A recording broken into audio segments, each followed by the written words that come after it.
الو، صباح الخير. اسعد حضرتك ازاي؟ حضرتك ما جربتش تشتغل كول سنتر ومحتار؟ عايز تعرف ايه المميزات والعيوب؟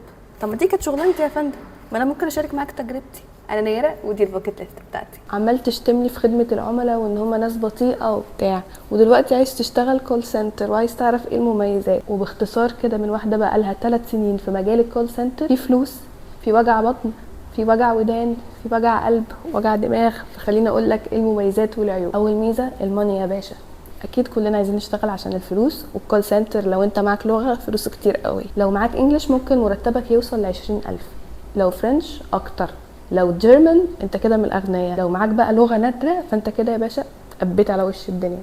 بنسمع بقى أصوات غريبة ولغات أغرب وبتاع، وربنا سبحانه من عيشنا يعني. الحمد لله. وده لان الكول سنتر بيدخل عمله صعبه، فانت بتاخد نسبتك اللي هي من 20,000 وانت طالع. تنانير وبلانكو وفلوس بالكم في البنك. ثانيا، اسهل شغل ممكن تقدم عليه، علشان لا محتاج خبره ولا محتاج ان انت تبعت سي في. كل اللي انت محتاج تبعته فويس نوت باللغه اللي انت هتشتغل بيها، وفويس نوت بالانجلش. مش زي عم احمد البقال اللي بقى عايز سي في دلوقتي. وده لان الكول سنتر بيعتمد بشكل اساسي على اللغه وعلى الهندله بس كده. عادي ممكن تقدم لو انت منيح في سوق العمل او ما تعرفش اي حاجه في اي حاجه. اعمل ايه كده يا كلمة؟ ده غير ان انت ممكن تتعلم اصول المهنه واصول الصنعه في 3 شهور بس. هتتعلم ازاي تهندل العميل، هتتعلم ازاي تكون بارد، هتتعلم ازاي تقفل المكالمه بسرعه، هتعرف تهندل وتطبطب وتستخدم اللغه لصالحك وتبقى بارد زي الناس اللي انت بتشتمهم في خدمه العملاء دي. استاذن حضرتك احط المكالمه على الانتظار لمده 3 دقايق اراجع فيهم البيانات. شكرا.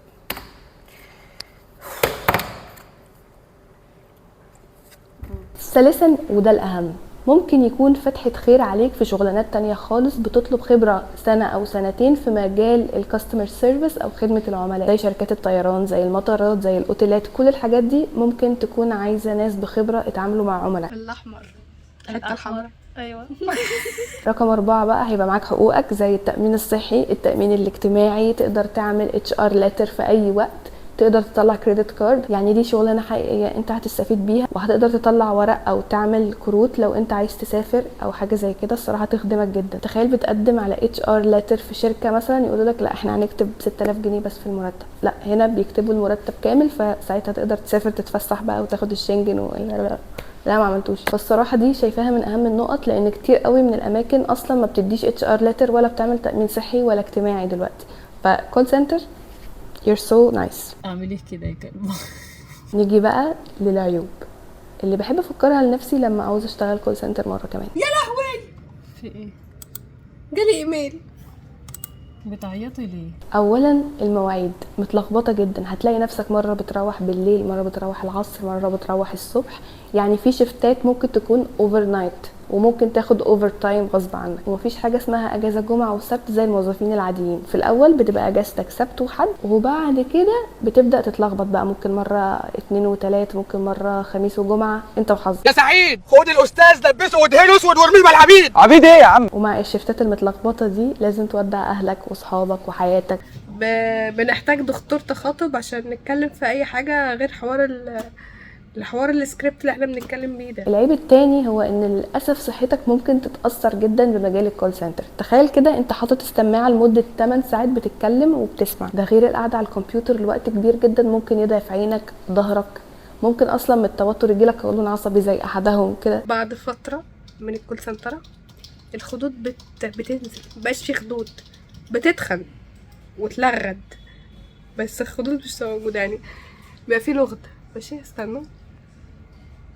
لغد اهو، بس الخدود بقى ذات نفسها معرفش بتقع ولا بتروح فين. مش عايزه اقلقك، بس انت قدامك سنتين لحد ما تبتدي صحتك تتاثر. تالت عيب هو ان الكارير في النازل مش في الطالع. لو انت بتشتغل كول سنتر فممكن تقعد كتير جدا في نفس الدوامه، وده يكون الشغل اللي يمنعك عن الحاجه اللي انت عايزها فعلا. ده طبعا علشان هما بيدوك مرتب عالي مش بتاخده في اي شركه تانية او اي وظيفه تانية. تخيل معايا انت دكتور بتاخد 7000 جنيه مثلا، بس انت اشتغلت كول سنتر لفتره ما فبقيت تاخد 20,000 جنيه، فتعودت على 20,000 جنيه دي فسبت الطب. ساعتها هيحصل لك زي اللي حصل لواحد صاحبي انت ما تعرفوش.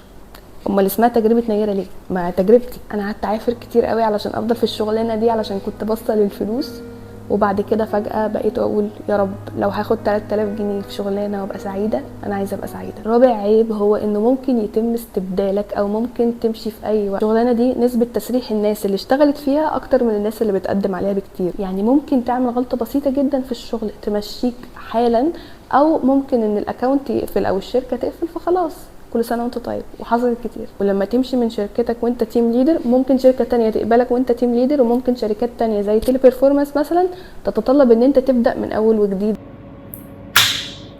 Thank you for calling XYZ. This is Naira. How can I help you?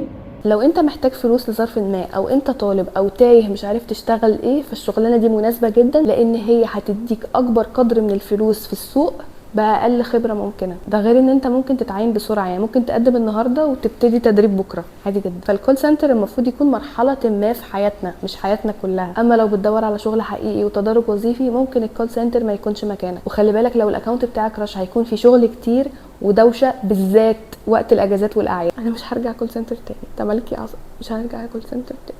هعيش ب 3000 جنيه، هعيش ب 3000 جنيه. المهم لو انت كملت لحد دلوقتي ما تنساش تعمل فولو ولايك وسبسكرايب، وبالتوفيق ان شاء الله في شغلانتك الجديده. اقفل يا ابني الفيديو ده عشان اتخنقت. باي باي.